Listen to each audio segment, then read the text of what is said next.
Good morning সবাইকে, happy Sunday. প্রত্যেক রবিবারের মতন আজকেও দেখো আমি মাছ বাজার চলে গেছি।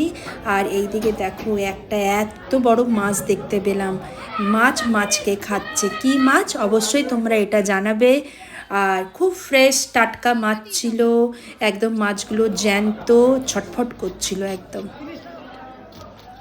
আমি না নিজের হাতেই জানো তো মাছটা কিনতে আমার ভালো লাগে। আর আমি না প্রত্যেক রবিবারই মাছ বাজার যেতে মিস করি না, ভীষণ ভালো লাগে। আর থ্যাংক ইউ তোমাদের সবাইকে, আমার ভিডিওটা তোমরা এত পছন্দ করছো, বিশেষ করে মাছ বাজারের ভিডিও।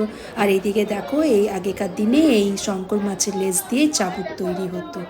অনেক রকমের হলদিয়াতে মাছ পাওয়া যায়। এই যে এইগুলো হচ্ছে রতন, ভেটকি, ভোলা মাছ, নানা ধরনের। আর ইলিশ তো 12 মাসই পাওয়া যায় আমাদের হলদিয়াতে।